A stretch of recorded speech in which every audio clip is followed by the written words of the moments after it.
Alwar tiger marathon 2026 का आज सुबह 6:30 बजे प्रताप ऑडिटोरियम के सामने ये मैराथन शुरू हुई।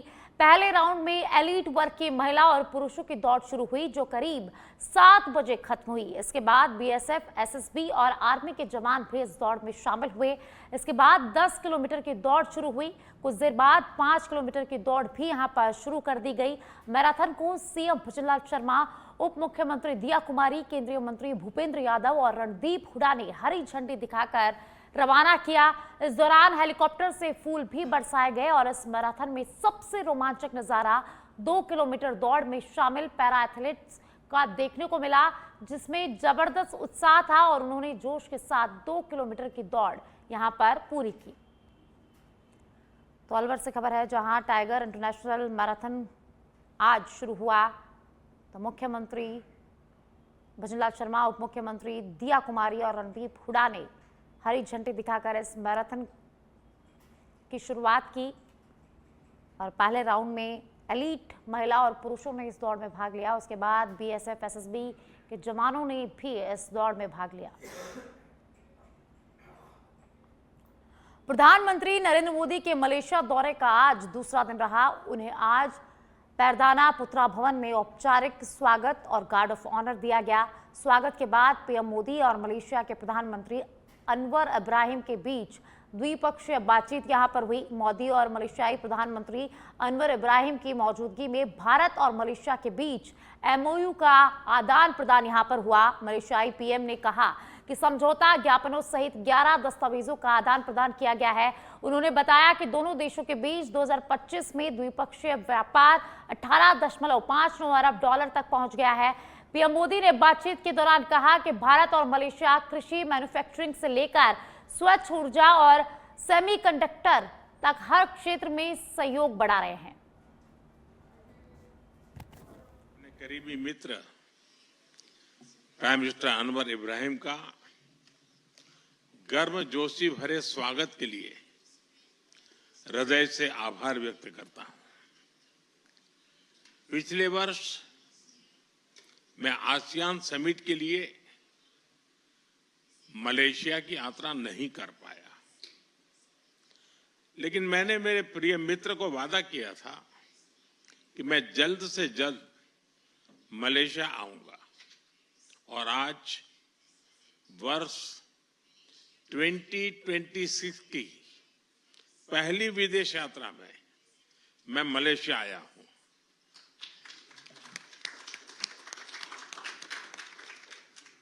फ्रेंड्स, भारत और मलेशिया के संबंध बहुत विशेष हैं।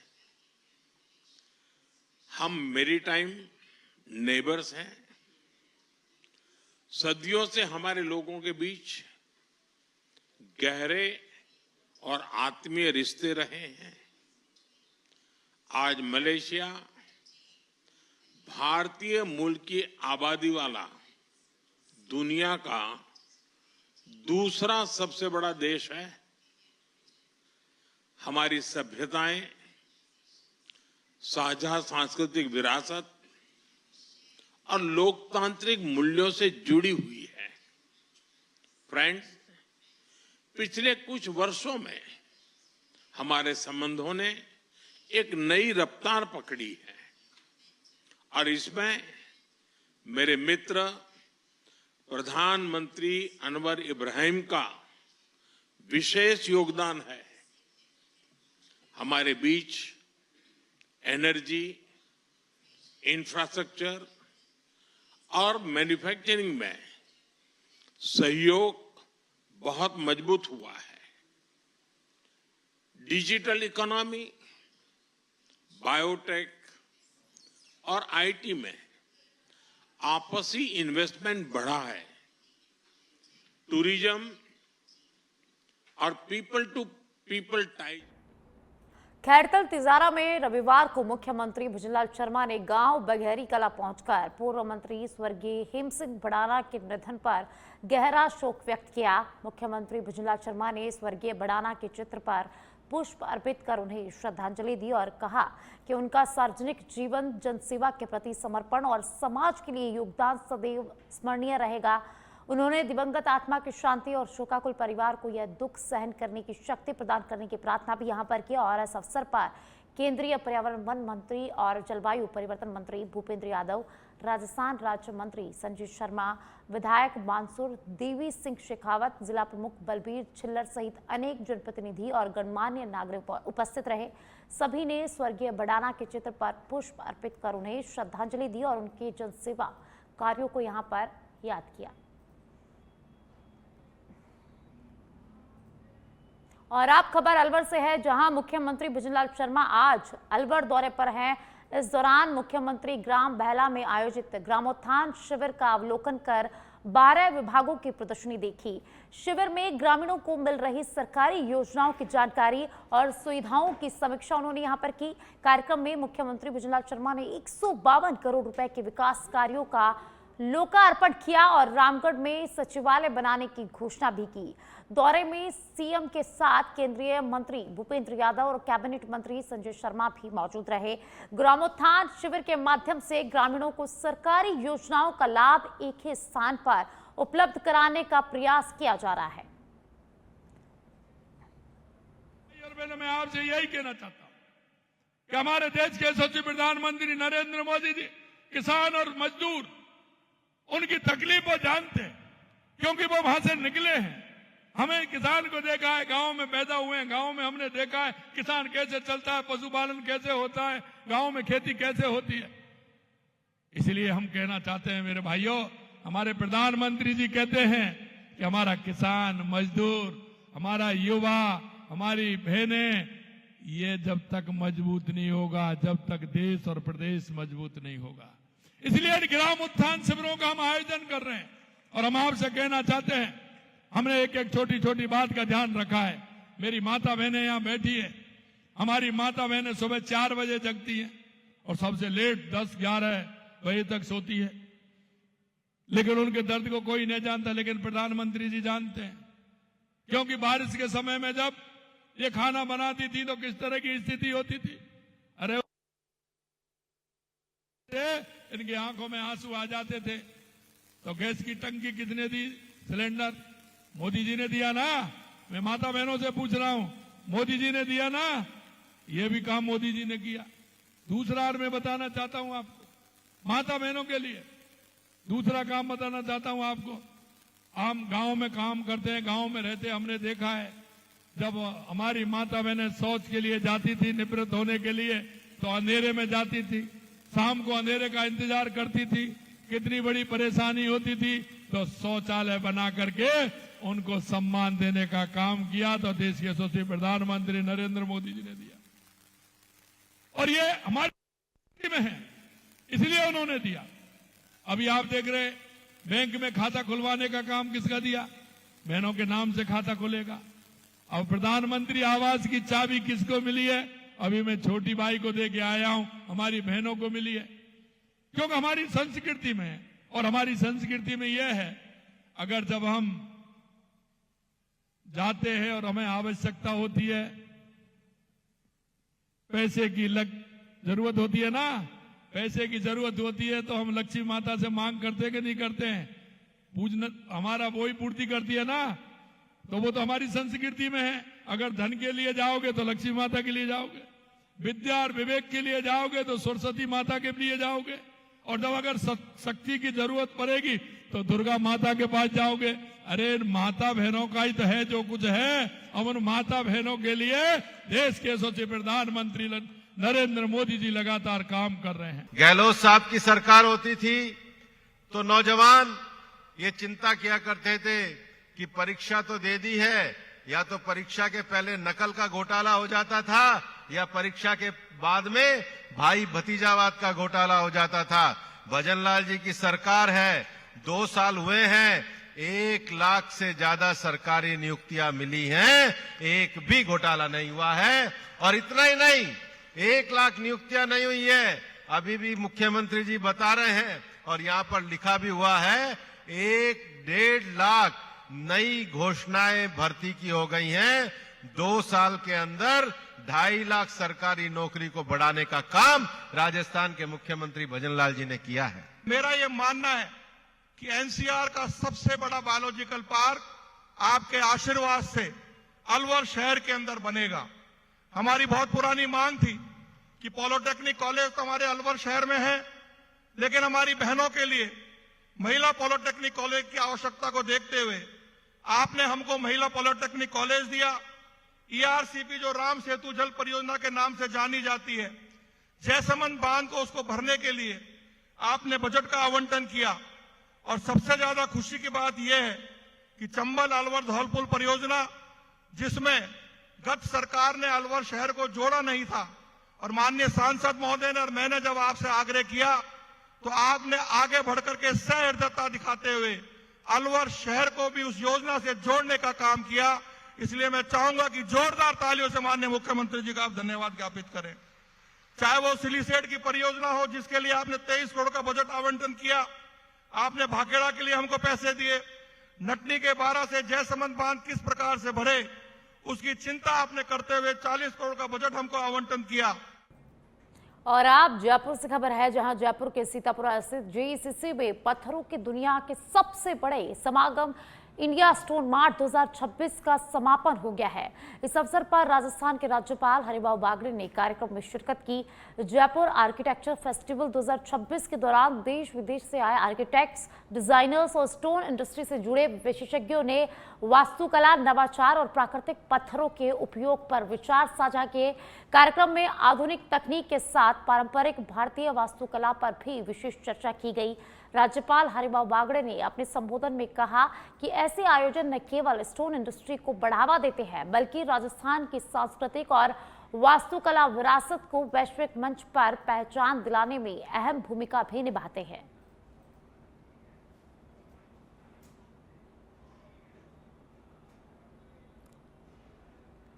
इसलिए महत्वपूर्ण है कि इसमें भारतीय पत्थर उद्योग के आलोक और उससे जुड़े प्रसंस्करण के संबंध में वृहद स्तर पर विमर्श के साथ हमारी निर्यात संभावनाओं को निरंतर मंथन होता है। मैं ये मानता हूं कि इंडिया स्टोन मार्ट 2026 भारतीय पत्थर उद्योग, इससे जुड़े शिल्प और स्टोन बाजार के विकास से ही नहीं जुड़ा, यह हमारी इस क्षेत्र की उद्यमिता की भविष्य और संभावनाओं के द्वार खोलने ये आवश्यक है कि पत्थर को केवल व्यापार की वस्तु नहीं, ज्ञान की विरासत के रूप में देखा जाए। खदानें केवल उत्पादन स्थल न हो और अनुसंधान केंद्र बने, कारीगर केवल श्रमिक न रहे, शिल्प वैज्ञानिक भी बने। और राजस्थान केवल पत्थर निर्यात तक नहीं, बल्कि पत्थर नवाचार का वैश्विक केंद्र भी बने। जब वैश्विक केंद्र बनेगा नवाचारों का, तो मैं समझता हूँ इसमें केवल राजस्थान वासियों को नहीं, भारत को नहीं, विश्व के लोगों को इसका लाभ मिलेगा। तो आइए हम ग्लोबली सब मिलकर के इसको आगे बढ़ाएं, और राजस्थान को इकोनॉमी में तो लाभ मिलेगा ही, लेकिन इस मोदी जी के सपनों को भी साकार मिल सकेगा। धीरे धीरे एक कालखंड रहा जब अपन एक जोधपुर का सैंडस्टोन या मकराना का मार्बल, वहां तक अपन थोड़ा बहुत उदयपुर का केसरिया जी ग्रीन, इन 2-4 पत्थरों की तरफ ही, लेकिन देखते ही देखते ये परिवर्तन पिछले 15, 20, 25 साल के अंदर एक तेज गति से आगे भी बढ़ा, और आगे ही नहीं बढ़ा इस आधुनिकीकरण और बढ़ते भारत की इस अर्थव्यवस्था के अंदर। जो आज आपने हमने इस कम समय के अंदर जो बदलाव भी देखा है, सिर्फ बदलाव ही नहीं देखा है, एक तेज गति से बढ़ते हुए हमारे भारत का जो हमारे यशस्वी प्रधानमंत्री नरेंद्र मोदी जी जो सपना देख रहे हैं विकसित भारत का 2047 का जो एक लक्ष्य है, तेज कदम से हम सभी अलग अलग क्षेत्र के अंदर खुद में पारंगत, खुद के अंदर खुद की योग्यता रखने वाले उद्योगपति है या अलग अलग विविध संगठनों से जुड़े हुए।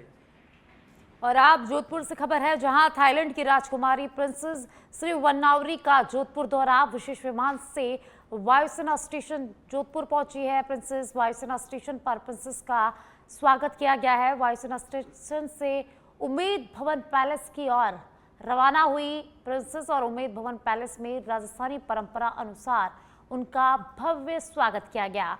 राम हवेली में कैंडल लाइट डिनर आज वे करने वाली है। कल मेहरानगढ़ किले का भ्रमण करेंगी। राजकुमारी प्रिंसेस श्री वरनावरी अंतर्राष्ट्रीय प्रोटोकॉल के तहत कड़ी सुरक्षा में रहेंगी। निजी यात्रा होने के कारण मीडिया को भी कार्यक्रम से दूर रखा गया है। जोधपुर दौरे के दौरान थाईलैंड की महारानी राजस्थानी व्यंजनों का लुत्फ भी उठाएंगी। तो थाईलैंड की प्रिंसेस जोधपुर पहुंची है, जहां उनका जोरदार स्वागत किया गया। और आप बस्सी से खबर है, जहां बस्सी में राष्ट्रीय स्वयंसेवक संघ के 100 वर्ष पूर्ण होने के उपलक्ष्य में शनिवार को विराट हिंदू सम्मेलन का आयोजन किया गया। इस अवसर पर कस्बे एवं आसपास के क्षेत्रों से लगभग 2100 महिलाओं ने भव्य कलश यात्रा निकाली, जो विभिन्न मार्गों से गुजरते हुए कार्यक्रम स्थल पर पहुंची। कलश यात्रा का रास्ते भर जगह जगह पुष्प वर्षा कर स्वागत किया गया। सम्मेलन के दौरान संघ के कुटुंब प्रबंधन संयोजक सुरेश कुमार ने पंच प्रण पर विस्तार से व्याख्यान देते हुए समाज को संगठित रहने का संदेश यहां पर दिया। कार्यक्रम में सांस्कृतिक कार्यक्रमों की आकर्षक प्रस्तुतियों ने भी लोगों का मन यहां पर मोह लिया। आयोजन संयोजक एवं सामाजिक कार्यकर्ता डॉक्टर रामदयाल सेन ने बताया कि संघ के 100 वर्ष सेवा, समर्पण और राष्ट्र निर्माण के संकल्प का प्रतीक है। सर्व हिंदू समाज की ओर से विराट हिंदू सम्मेलन का आयोजन बस्सी में किया गया। यहाँ पर बस्सी नगर के 11 प्रमुख जो मंदिर हैं, वहाँ से बस्सी के चारों कोनों से एक तरह से 11 स्थानों से लगभग 2100 मातृशक्ति ने आज इस विराट हिंदू सम्मेलन के उपलक्ष्य में कलश यात्रा का आयोजन किया।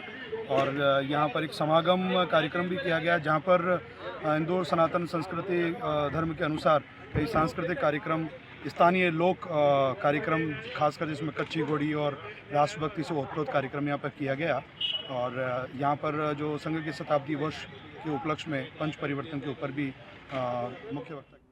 और आप धौलपुर से खबर है, जहां धौलपुर अभिभाषक संघ द्वारा बार ब्रांच की खेल प्रतियोगिताओं का शुभारंभ जिला एवं सत्र न्यायाधीश संजीव मागो के मुख्य आतिथ्य में किया गया। खिलाड़ियों को संबोधित करते हुए जिला जज संजीव मागो ने कहा कि इस तरह की प्रतियोगिताओं से बार और ब्रांच के बीच आपसी संबंध मजबूत होते हैं और खेल शारीरिक ऊर्जा और मानसिक विकास में सहायता देते हैं।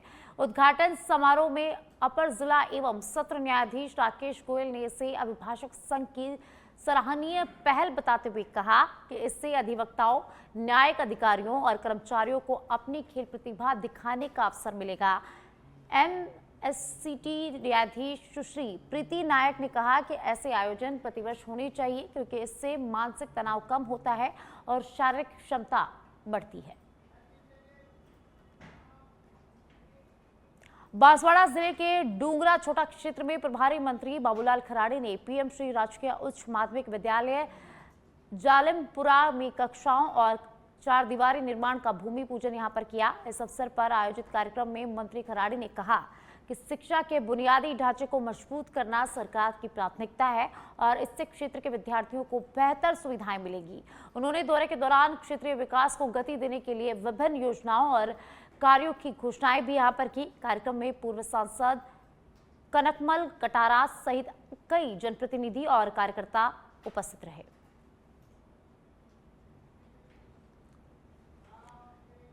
और अब सिरोही से बड़ी खबर है, जहां वासा ग्राम पंचायत में भ्रष्टाचार का बड़ा मामला उजागर हुआ है। नियम विरुद्ध जारी किए गए पट्टों पर कलेक्टर का बड़ा एक्शन सामने आया।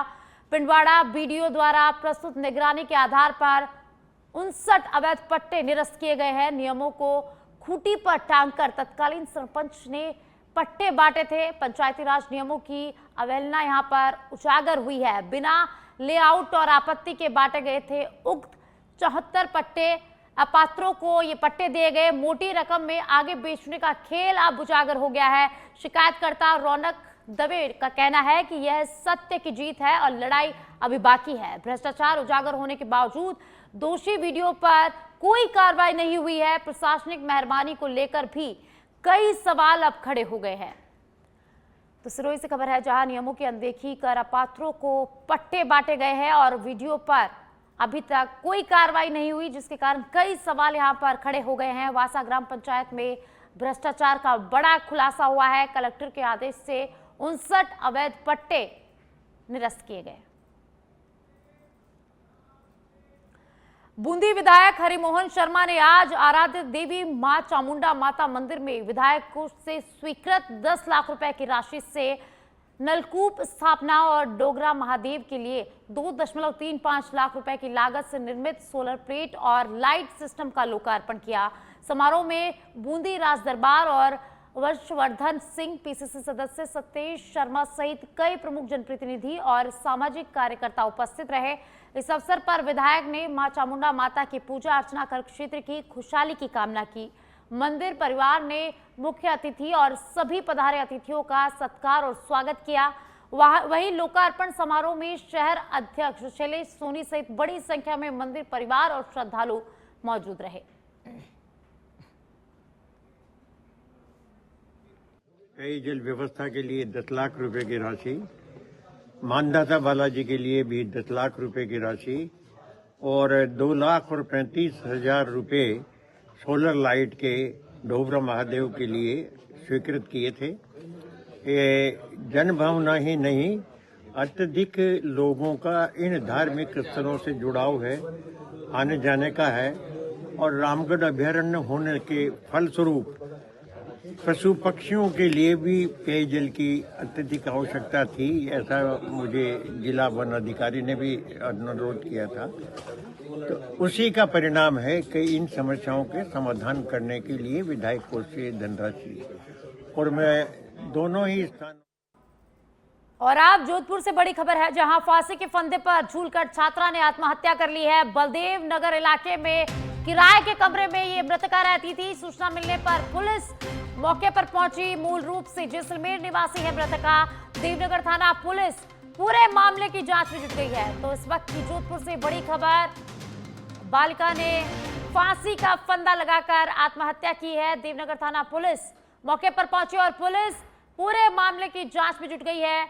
आपको बता दें कि जो मृतका है वो जैसलमेर निवासी है और जोधपुर में किराए के कमरे में रहती थी और वहीं पर इस बालिका ने फांसी का फंदा लगाकर आत्महत्या कर ली है। सूचना मिलने पर पुलिस मौके पर पहुंची और अब पुलिस हर एंगल से इस पूरे मामले की जांच में जुट गई है। तो जोधपुर से ये बड़ी खबर है, जहां एक छात्रा ने अपनी जीवन लीला समाप्त कर ली है, फांसी का फंदा लगाकर आत्महत्या कर ली है। तो जैसे ही सूचना मिली पुलिस तुरंत मौके पर पहुंची और मृतका के शव को कब्जे में ले लिया और अब पुलिस हर एंगल से इस पूरे मामले की जांच में जुट गई है। हर पहलू की गहनता से जांच की जा रही है। आपको बता दें कि ये जो मृतका थी ये जैसलमेर निवासी थी और जोधपुर में किराए के कमरे में रहती थी और वहीं पर फांसी का फंदा लगाकर आत्महत्या कर ली है। तो फांसी के फंदे पर झूलकर छात्रा ने अपनी जीवन लीला समाप्त कर ली। बलदेव नगर इलाके के किराए के कमरे पर ये छात्रा रहती थी और वहीं पर आत्महत्या की। पुलिस को सूचना दी गई। सूचना मिलते ही पुलिस मौके पर पहुंच गई और पुलिस ने अब पूरे मामले की जांच शुरू कर दी है। जोधपुर से ये बड़ी जानकारी, जहां एक छात्रा ने फांसी का फंदा लगाकर आत्महत्या कर ली है। पुलिस पूरे मामले की जांच में जुट गई है। हर एंगल से इस पूरे मामले की जांच की जा रही है। पुलिस ने शव को कब्जे में ले लिया है और लगातार मामले की जांच जारी है। और ज्यादा जानकारी के लिए अफरोज सहयोगी जोधपुर से जुड़ चुके हैं। अफरोज, जोधपुर में एक छात्रा ने फांसी का फंदा लगाकर आत्महत्या कर ली, क्या कुछ कारण, क्या कुछ जानकारी है? साक्षी, मैं बताना चाहूंगा, ये तकरीबन 5:30-6 बजे की घटना है, जिसमें बताया जा रहा है कि जैसलमेर की कोई लड़की यहाँ पे पढ़ाई कर रही थी और पढ़ाई के साथ ही कोई उनके ऊपर काफी डिप्रेशन और काफी प्रेशर था। उसको जो बातें सामने आ रही हैं उसको लेके उन्होंने आज शाम 5:30 बजे फांसी खा ली और फिर जो पड़ोसी हैं, वो पड़ोसी ने दरवाजा खटखटाया कि शाम को काफी देर हो गई थी निकलने पर। फिर उनके जो घर वाले हैं उनको बुलाया गया और फिर दरवाजा खोला गया और मौके के ऊपर भी पुलिस पहुंची है। अब खुलासा जब भी हो पाएगा, जब इसकी जांच की जाएगी, उसके बाद सामने पूरी बातें आएगी। जी, बहुत बहुत शुक्रिया अफरोज इस तमाम जानकारी के लिए।